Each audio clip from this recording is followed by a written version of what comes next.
So looking at our next matchup, though, this will be fun. It is Meiko from the LPL versus Frozen, representing Turkey. A support versus the mid laner. There aren't too many supports in the 1v1 tournament. But Meiko, as we've heard from the analyst desk, actually before this segment, is quite good in some sort of duel.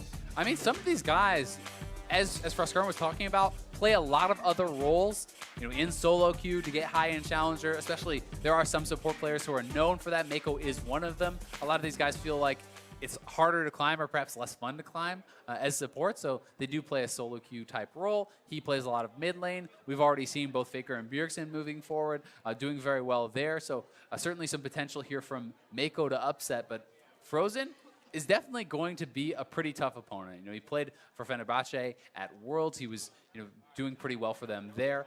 And I think he impressed a lot of people, kind of made more of a name for himself, and was known to be pretty dominant in the 1v1 in mid lane. So we'll have to see what he can bring out for us. Impressed a lot, and certainly myself included. But while many might favor the mid laner in a 1v1 versus a support, Frozen isn't sleeping on the LPL All-Star. 일단은 주위에서 그러더라고요. 너는 좋겠다. 서폿 유저랑 하게 돼서. 그런데 제가 옛날에 그 1대1 토너먼트 열린 게 있어요. 근데 거기서 울프 선수한테 졌었거든요. 1대1을. 그래서 그때 이후로 생각한 게 라인은 상관없고 그냥 1대1에 대해서 좀 더 이해도 높은 선수가 이기겠다라는 생각 가지고 있거든요. That is an excellent answer.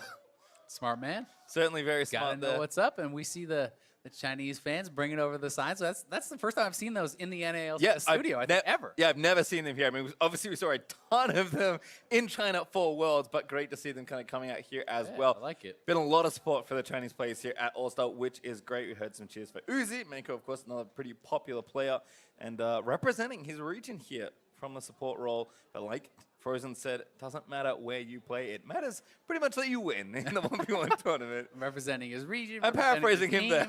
Representing his position for support players everywhere. He's fighting for them. But traditionally, support players, although Frozen did say support doesn't really matter if it's in the 1v1, traditionally it has mattered at All-Stars. Usually the support players and the junglers fall out pretty quick in the 1v1 tournament. We'll see if Meiko can be the exception to the rule here.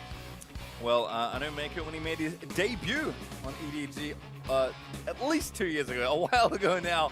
I remember casting those games, and this is when anti-support was in vogue. He played at least 10 games of anti-support in a row, so certainly is comfortable on the Burst Champions as well. But let's have a quick look at the champ select. Rise and Karma, actually the first two bans here, so Majors taking hits. Certainly are, and obviously Karma is one of those champions that a support player is going to be very comfortable in, and also can be pretty effective in the 1v1s. It's actually pretty strong as a solo laner too. Yes, people know about it in mid lane, but it's pretty popular in top lane, sometimes as kind of a cheesy pick there also. So we'll have to see if Frozen is actually just going to target more of the support pool, or if he thinks that he should just target what is the most strong champion as far as a 1v1 goes. Well, have to see. Cassio ban there for Meiko. I'm kind of curious for your thoughts on Rise as a 1v1 champion. It's not something I would immediately think this is really good in a 1v1. Well, one of the things I think that is going to be pretty strong about Rise when you're looking at a lot of these champions is how good his wave clear is. He's going to have the point and click stun. He does have a lot of lockdown and actually kind of dueling potential, I think, as one of those champions. Usually what Rise struggles against, in my opinion, is the fact that he's kind of this mid-range champion, and in the 5v5 can be locked down, can be CC'd when he's pushing up there. And in the 1v1 duel, I think he can be very strong. Yes, he could still struggle against some of the poke champions, but if you can close the gap, you definitely could be able to get a kill for yourself. All right, looks like we've had a skip ban, perhaps, maybe an oopsie. Yep, I think an oopsie as we are going to restart this 1v1. I think Frozen couldn't quite find the champion he was looking to ban, so just going to remake that one and get it all going. But I believe those first two bans will stay. We'll have to get confirmation on that, but not a whole lot shown here to start things off. Yeah, I would assume those stand. And sometimes it's a situation where the client is in a different language or something like that, and then it's pretty understandable if you can't actually type it in and search it to find where that champion is. But we will be getting this back going pretty quickly here. Yep, thankfully not a whole lot to get aligned as far as starting a 1v1 goes. Only need two players. And we've got them both, again, just kind of fixing their things. Looks like Frozen might be logging back in, so it shouldn't be too far to get this one back going. Yeah, definitely not, but so far, only a couple games in, but no AD carries have actually won a 1v1, so it's already kind of breaking some of my expectations. AD champions in general, actually, doing not so good. Pantheon. Oh, he did win. You forgot. I already forgot he won. forgot. That's how close it That was like 30 seconds ago, Pastry. Get it together. Sorry. It's been a long day, Yeah. but certainly a fun one here and a great way to end day one of All-Stars 2017 here, casting some 1v1s. Curious to see, though, what else happened. I think I agree with the sentiment that we've actually seen quite a lot of diversity in these first few picks. I mean, these are going to be pretty, obviously, very individual players. They only have to play for themselves. Likely going to have different thoughts about what is good, especially early into the tournament.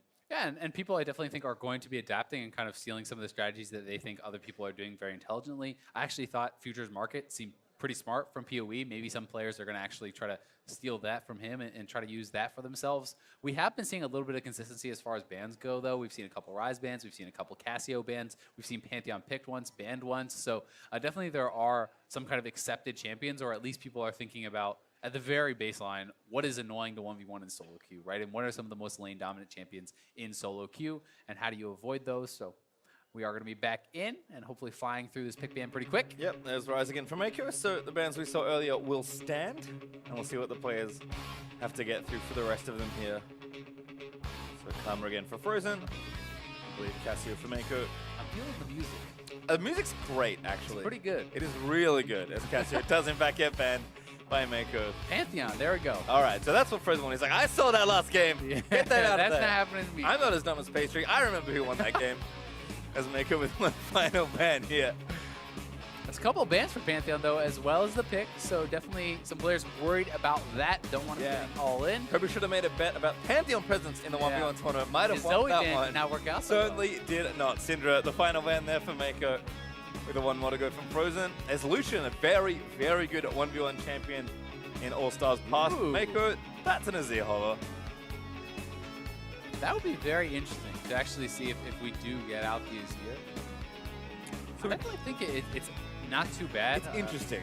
Because a lot of the difficulties of Azir are to do with position, with flanking, where your soldiers are, being able to actually pull off these sorts of different moves. But on this map, it's so skinny, there's no flanking, there's no way you can be surprised. It's very easy to kind of establish your line of soldiers, and you actually do have pretty powerful poke with even just the Q +1 auto. And it's actually Lux versus Azir, which I would think would be one of the tough matchups for Azir. I agree. And not something I really would have expected to come out, so blind pick. Feels bad. Feels bad, man. Pick Azir and then meet a poke champion, which is, of course, one of Azir's struggles. Meiko maybe having a laugh about it, and like, uh-oh, not what I expected at all. He's probably thinking, maybe I'll get some sort of mid-range, short range. Yeah, get some Varus back in maybe there. Nasus, maybe start poking him. I don't know. Nope. It is going to be the Lux. This will be pretty interesting. So this is actually something where I think the early levels obviously matter in a 1v1. You get very little playtime overall. And of course, once win conditions met, you're out, and it's a single Elium tournament, so you don't have much room for mistakes. The margins are very thin. Azir, obviously Azir, let's talk about his mechanics real quick. You have to take W at level 1. Yep. Thumbs up, normally great, because you just want to use the soldier and push. Lux, decent burst damage. I mean, she's going to go E, but that is pretty abysmal wave clear relative to Azir at level 1. Yeah, it certainly is, but it's going to be more about just trying to poke off the Azir, right? You have Comet on Lux, and when you have those slows on your abilities, it's going to be a hit confirm for your Comet, which makes it a very strong combination. You're just trying to throw out the E. I'm expecting an E-Max from Frozen, trying to poke out his opponent. Meiko can try to kind of control the mini waves, and one of the things that's pretty interesting because of these summoner setups that we're having, it's not something you normally have to talk about, he actually has a way to gap close, right? And you can look for an all-in with your E. If you do actually hit your opponent with the E, you get the shield, you actually get a soldier spawn as well now, I do believe. So the all-in can be pretty strong in a situation where perhaps Meiko is able to dodge a binding, dodge an E, and then find a way in. We'll see how effective he's going to be able to be, but already a little bit of trading back and forth. Both players probably going to just go back to base. Yep, nice bit of harass there from Meiko. Kind of a fun thing I like to track. Doesn't come up that often, but getting your mana flow band procced early can be relevant at times, because using it when you have full mana is actually obviously not very good, which is what it starts at level 1. Meiko actually sticking around though. Going to get to the wave first here after Frozen based. Yeah, really prioritizing just having the push. That's kind of what this tells me. because he is going to be sacrificing some health to do that. You know, he's down around 90 or 100 health. Like, that is actually pretty significant. That's almost a full potion that he kind of sacrificed for not basing, but he has cleared out the wave, and he's hoping now that he will be able to deny enough of the CS away from his opponent to make that worth it. But he did miss 2 of the CS uncontested on his own, so we'll see if it pays off. Yeah, like you said, sport sometimes not as used to getting them last hits. As Air reverse Comet once He's again. missed, he's 4 for 4. Missed. Ooh. Not doing so hot on the CS thing there. Yep, gonna have to get them back through. But it's 0 for Frozen right now, 1. So, yeah. I mean, although the Meiko did miss a lot of farm actually pushing it in, Frozen is very clearly not used to last hitting on this map with how the turret does extra damage. He's not looking too comfortable there. And it is ending up with a slight advantage for Meiko, even though he only got 6 of the 12 minions.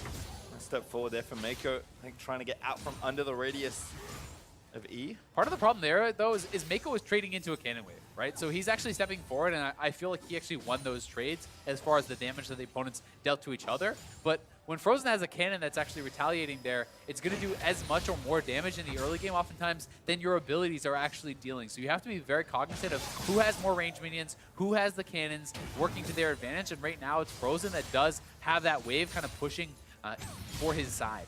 3 points Q for Meiko. Probably not going to make a big difference not having your E. But certainly opting for, again, more trading power earlier. Frozen now level 4 though. Still taking damage. I mean, the E is only really going to come into play if you're trying to actually go for a full-on all-in. So I think 2 points Q early on does make a lot of sense. As well, I expect to see 2 points E from Frozen in the early levels, and then go your W for the shield at level 4, which is what he's done. Meiko, gonna have to see how much of this farm he can actually pick up, because right now they are tied. There's about 10 minions sitting at his turret. If he can grab some of this farm, could be a pretty nice advantage, get him a decent base, but so far has gotten the 1. He's going to pick up a couple more. Yeah, missed the cannon, but trying to, again, kind of get the scraps under the turret. It's a couple there, going to keep it pretty close. Yeah, not too bad. Yeah, 4 minions left there for Frozen to hit here, so he hits them all. They'll still be pretty even. Meiko, they're taking a lot of harass as well, and this could be interesting on the back time as Meiko going to grab his relic.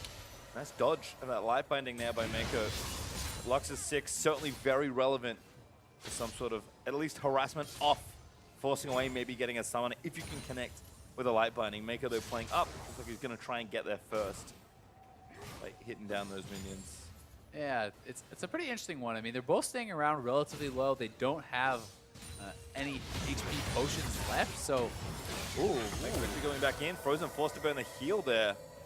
That's actually pretty nice, because it is traded back and forth, but now it's exhaust versus barrier. I do feel like Frozen is going to have more trouble getting good use out of the exhaust if Meiko wants to sit back. There's not really going to be a chance for Frozen to do that, where you're always going to get some sort of use from that barrier.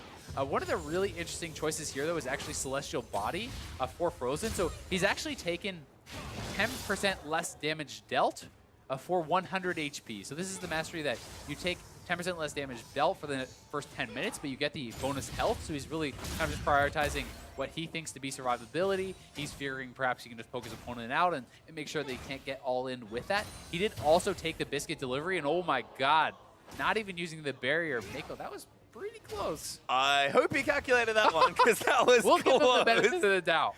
My goodness, nice snipe there from Frozen, actually hitting the edge of that pretty big laser hitbox.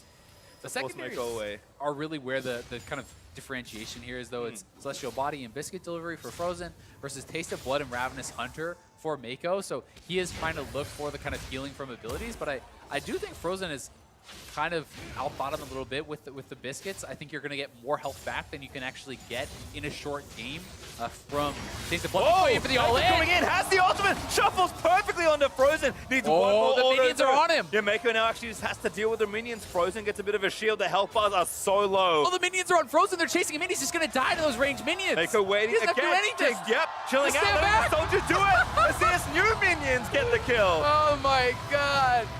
What a tilter for Frozen. The melee minion goes off on a rogue mission there, walks into the bush, and that's all it took. It gives the ranged minions the vision into the bush. Meiko very intelligently backing off and pulls off a nice all-in. Sets up the minion kill there. He is going to move on. Support players looking pretty good. I mean, a funny situation at the end there, certainly, but Meiko with a smooth Azir combo It was slick. to finish, or to almost finish off that game. That is some very interesting situational awareness that doesn't come up very often for Meiko to just be like, oh, you know, I just have to wait. Like, he's dead. Yeah. Yeah, I mean, it was really smart. He sees the opportunity here, very low in health, but he gets the E shield, has his barrier. Exhaust really not being effective there for Frozen because most of the damage had already come out. And then it's this melee minion wins the game for Meiko, walks into the bush. Frozen cannot get it out of there. How do you walk through that soldier? You cannot. The ranged minions finish him off. Pretty funny situation, and Meiko knows what's about to happen there, and he is loving it. Yep, smart stuff at the end there for Meiko, but he certainly is a player that takes a lot of pride and joy, especially when he plays League. A little bit unlucky for Frozen now, Yeah. losing to Wolf, losing to Meiko. The supports seem to have his number. Keeps hitting the support killers in 1v1 tournaments. That is unfortunate.